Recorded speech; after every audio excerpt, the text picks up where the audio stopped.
नमस्कार, Ram Ram. BNA network के YouTube channel पर आपका स्वागत है। मैं हूं कुलभूषण। अगर आप अभी तक हमारे चैनल से नहीं जुड़े हैं तो कृपया चैनल को सब्सक्राइब कर लीजिए। मेरा कंटेंट, मेरा विचार आपको पसंद आता है तो भरपूर लाइक भी कीजिए। अनुभवी चोर यानी अरविंद केजरीवाल को राउज एवेन्यू कोर्ट की वेकेशन पीठ ने जमानत दे दी। और जमानत किस आधार पर दी है वो जजमेंट आना अभी पूरा बाकी है, लेकिन 1 लाख रुपए के मुचलके पर अरविंद केजरीवाल को जमानत पर रिहा किया जाता है। इतना आदेश जो जज महोदय हैं न्याय बिंदु, उन्होंने आदेश पारित कर दिया। ईडी ने भयंकर विरोध करा इस जमानत का और 48 घंटे की मोहलत भी मांगी कि 48 घंटे की जमानत का जो आदेश आपने पारित किया है उस पर स्टे लगा दिया जाए, क्योंकि हमें कुछ और साक्ष्य पेश करने हैं। इसके अलावा हमें हाई कोर्ट जाना है। लेकिन जज महोदया न्याय बिंदु ने ईडी की हर दलील को खारिज कर दिया।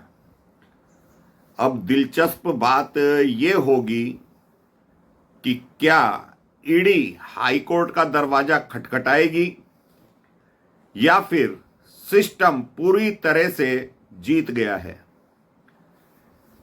यह सिस्टम की जीत है, ना कि न्याय की जीत, ऐसा मेरा मानना है। हम किसी कोर्ट या आदेश पर, किसी जज के निर्णय पर अपनी राय रख सकते हैं, ना कि उसका विरोध करते हैं। अरविंद केजरीवाल को जमानत हाई कोर्ट नहीं देता, सुप्रीम कोर्ट उन्हें निचली अदालत में भेज देता है। लेकिन वेकेशनल बेंच जो 7 दिन के लिए बैठती है, क्या उन्होंने पूरे मामले को सुना? क्या उन्होंने मामले की गंभीरता को समझा? शायद हां या नहीं में इसका जवाब हो सकता है। लेकिन फिलहाल जो स्थिति है, जो प्रधानमंत्री ने कहा था केजरीवाल के बारे में कि ये अनुभवी चोर है, तो अनुभवी चोर को आज की तारीख में जमानत मिल चुकी है। दोस्तों, शराब घोटाला, इसमें बड़े बड़े लोग, मनीष सिसोदिया जैसे लोग, विजय नायर जैसे लोग, शराब कारोबारी, मुख्यमंत्री की बेटी के कविता, ये अभी जेल में बंद हैं। लेकिन जो इनका मास्टरमाइंड और जिसे ईडी ने किंगपिन बताया है, उसे जमानत किस आधार पर दी गई, इसकी विवेचना तो आदेश पूरा जब जजमेंट आ जाएगा उसके बाद ही की जा सकती है। लेकिन क्या के कविता को छोड़ा नहीं जाना चाहिए था? फिर क्या मनीष सिसोदिया को छोड़ा नहीं जाना चाहिए था, जो मनीष सिसोदिया 1.5 साल से जेल में बंद है? आपने 91 दिन से बंद केजरीवाल को छोड़ दिया इस केस में, जिसे ईडी किंगपिन बता रही है। लेकिन जो छोटे छोटे आरोपी हैं उनको जेल में बंद करके रखा गया है, यह सोचने का विषय है। अनुभवी चोर जब प्रधानमंत्री कहते हैं तो इसके पीछे बहुत से कारण हो सकते हैं, और पब्लिकली लोग समझते भी हैं कि केजरीवाल ने अपने पास कोई विभाग नहीं रखा, कहीं सिग्नेचर अथॉरिटी केजरीवाल नहीं है। लेकिन जो दिल्ली का कानून है, अर्धराज्य का कानून है, उसमें बिना केजरीवाल की मर्जी या सहमति के आप कोई भी कार्य रेवेन्यू से संबंधित कर ही नहीं सकते थे, क्योंकि उसमें मुख्यमंत्री शामिल होता है। यह दिल्ली का कानून है। तो बिना केजरीवाल की सहमति से यह शराब नीति 5% से 12% कमीशन पर कैसे बना दी जाती है? कैसे जीओएम की बैठक गठित कर दी जाती है केजरीवाल के द्वारा? लेकिन आप केजरीवाल को छोड़ देते हैं और केजरीवाल के वकील तर्क देते हैं कोर्ट में कि ये सारी बातें मनगढ़ंत हैं, हवा में ईडी बना रही है। जबकि कल केजरीवाल के वकील ने मनीष सिसोदिया, आतिशी मारलेना और सौरभ भारद्वाज को ये बताया था कि ये लोग घोटाले में शामिल हो सकते हैं। उनका इशारा इस तरफ था। जब मनीष सिसोदिया पर ईडी के वकील ने कहा कि सिसोदिया को 1.5 वर्ष से जमानत नहीं मिली, तो केजरीवाल के वकील का कहना था कि उनके केस में और हमारे केस में फर्क है। तो ये फर्क कैसे आ गया? एक मुख्यमंत्री है, एक उप मुख्यमंत्री है, तो नीति में फर्क कहां आ गया? नीति तो वही बनाई गई थी, वो केजरीवाल पर भी लागू होती है और मनीष सिसोदिया पर भी लागू होती है। विजय नायर की बात आई तो कहने लगे विजय नायर मंत्री के आवास पर रह सकता है, और वो रिपोर्टिंग आतिशी को करता था, सौरभ भारद्वाज को करता था, ना कि केजरीवाल को करता था।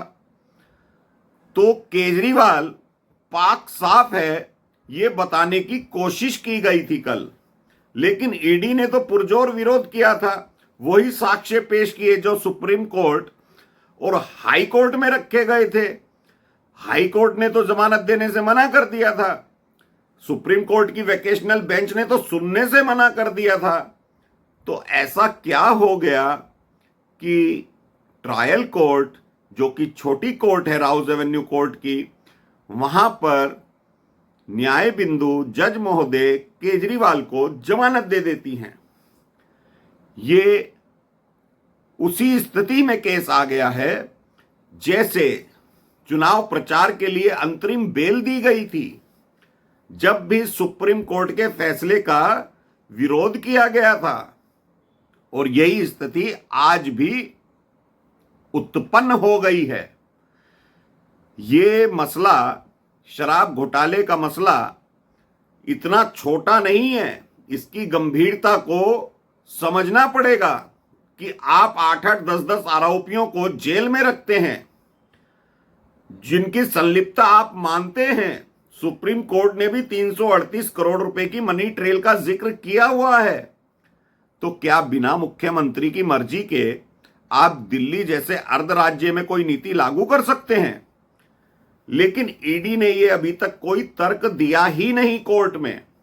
ईडी तो सिर्फ मनी ट्रेल बताती रही कि 45 करोड़ रुपया हमने पकड़ लिया है, जो कि गोवा के चुनाव में अरविंद केजरीवाल ने खर्चा किया था। उसमें विनोद चौहान और चरणप्रीत सिंह, इन दोनों के जरिए पैसा गोवा पहुंचाया गया। के कविता के पीए ने 25 करोड़ रुपए दिए, ये के कविता का पीए बोल चुका है। लेकिन फिर कोर्ट से कहां भूल हुई? क्यों केजरीवाल को जमानत मिली? कैसे मिली? क्या यह सिस्टम का फेल्यूर है? ये तो सोचने का विषय है। ईडी हाई कोर्ट जाएगी या नहीं जाएगी, संभवतः आज मालूम पड़ जाएगा। तो दोस्तों, किंग पिन को आजाद कर देना और छोटे एक्यूज्ड को जेल में रखना, ये कहां का न्याय है? आपको छोड़ना है तो सबको छोड़ दीजिए। आप कह दीजिए कि दिल्ली में शराब घोटाला हुआ ही नहीं है। आप, आम आदमी पार्टी ये भी कह सकती है दिल्ली में पानी का संकट है ही नहीं। तो दिखाई सब कुछ देता है कि दिल्ली में पानी का संकट चल रहा है, लेकिन आम आदमी पार्टी के लोग कुछ भी कह सकते हैं।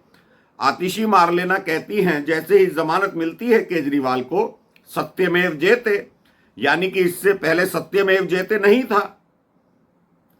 आपको न्याय आपके हिसाब से मिल जाए, सिस्टम के हिसाब से मिल जाए तो सत्यमेव जयते, और नहीं मिलता तो क्या वो असत्य हो जाता है? मोदी सरकार 3.0 कमजोर स्थिति में है, क्या इसका फायदा उठाया गया? पॉलिटिकल वेंडेटा बताया जाता है कि केजरीवाल को चुनाव के समय में गिरफ्तार किया गया। तो भाई 21 दिन की अंतरिम जमानत तो सुप्रीम कोर्ट ने दे दी थी। नो समन पर विचार क्यों नहीं किया गया? क्या कोई भी एक्यूज्ड सरकारी संस्थाओं द्वारा बुलाया जाता है तो एक्यूज्ड नो समन की अवहेलना कर सकता है? इस पर जज महोदय ने कोई गौर नहीं किया।